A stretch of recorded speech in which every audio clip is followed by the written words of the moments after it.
Assalamualaikum sahabat-sahabat Islam. Yuk kita pelajari mengenai kehidupan setelah mati. Ada 4 alam yang dilalui manusia dalam kehidupannya, yaitu alam rahim, alam dunia, alam kubur, dan alam akhirat. Nah, kita sekarang ini berada di alam dunia. Selanjutnya, apabila kita telah mati, ruh kita akan berpindah ke alam kubur atau alam barzah. Pertama, alam kubur. Apa itu alam kubur? Alam kubur atau alam barzah adalah alam di mana tempat para ruh manusia yang telah mati di dunia. Alam kubur disebut juga alam barzah. Di dalam alam kubur atau di dalam kubur, orang yang beriman dan baik dalam kehidupannya akan mendapatkan nikmat kubur. Dan sebaliknya, orang yang buruk dan jahat akan mendapatkan siksa kubur. Orang beriman di alam kubur. Ketika orang yang akan meninggal di dunia dalam keadaan beriman, malaikat maut yaitu Israel menempatkan wajahnya yang tampan dan berseri-seri. Kemudian ruh orang yang beriman dicabut dengan halus dan mudah. Selanjutnya ruh tersebut dibawa ke langit. Di sepanjang perjalanan ia disambut oleh malaikat-malaikat yang mengaguminya. Setibanya di langit, Allah memerintahkan malaikat agar mencatatnya sebagai hamba yang soleh. Kemudian ruhnya dikembalikan ke bumi untuk ditanya oleh malaikat Munkar dan Nakir. Setiap orang yang telah meninggal akan ditanya 4 pertanyaan di dalam kubur atau di alam barzah. Hanya orang-orang yang beriman yang bisa menjawab pertanyaan tersebut. Apakah pertanyaannya? Pertama, Man Rabbuka? Siapakah Tuhanmu? Ia menjawab, Allah. Wama dinuka? Dan apa agamamu? Lalu ia menjawab, Islam.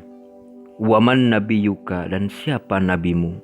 Ia menjawab, Muhammad bin Abdullah. Yang keempat, wama imamuka? Dan apa petunjukmu? Lalu ia menjawab, Al-Quran sebagai petunjukku. Di dalam kubur, orang yang beriman juga mendapatkan tempat yang luas dan lapang.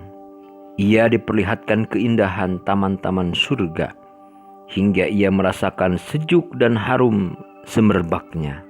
Kemudian pahala-pahala yang ia kerjakan di dunia menjelma menjadi bidadari-bidadari yang menemaninya sampai hari kiamat telah tiba. Orang yang jahat di alam kubur. Ketika orang yang akan meninggal di dunia adalah orang yang jahat, maka malaikat Israel menampakkan wajahnya yang kasar dan mengerikan. Kemudian ruh orang yang jahat tadi dicabut dengan kasar dan sangat menyakitkan. Kemudian ruhnya dibawa ke langit. Sepanjang perjalanan, malaikat menyambutnya dengan tidak baik dan kelihatannya kesal. Setibanya di pintu langit, Allah tidak mengizinkannya naik.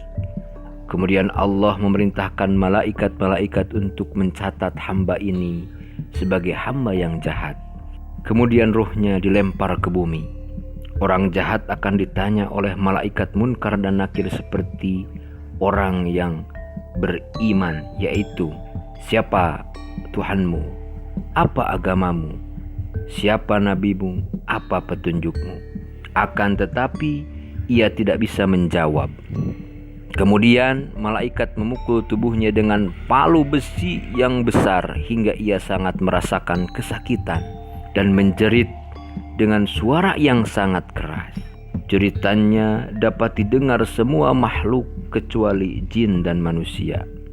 Di dalam kubur, orang yang jahat akan mendapatkan tempat yang sangat sempit. Kemudian datanglah manusia yang sangat buruk dan berbau busuk, yaitu jelmaan dari amal perbuatan jahatnya ketika di dunia. Kedua, mahsyar. Ketika manusia telah bangkit Mereka dikumpulkan oleh Allah Subhanahu wa Ta'ala di sebuah tempat yang begitu luas hingga tak terhitung ukurannya. Tempat ini disebut padang mahsyar. Keadaan manusia ketika di padang mahsyar sesuai dengan amal perbuatan ketika hidup di dunia. Mereka yang pada waktu di dunia suka melakukan maksiat, maka di padang mahsyar mereka akan sengsara. Matahari seakan-akan tepat berada di atas kepalanya. Mereka tenggelam oleh keringat mereka sendiri. Sedangkan mereka yang pada waktu di dunia senang melakukan ibadah dan perbuatan yang terpuji, mereka akan merasa tenang dan nyaman. Hisab. Setelah itu manusia akan dikumpulkan dan diadili atas perbuatan mereka ketika di dunia. Ketika sudah dihitung, kemudian amal perbuatan mereka ditimbang. Barang siapa yang amal baiknya lebih banyak, akan diberi buku catatan amalnya dengan tangan kanan.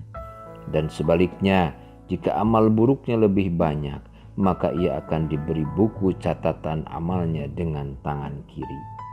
Selanjutnya mereka akan menempuh Shiratal Mustaqim, yaitu jembatan yang menuju surga.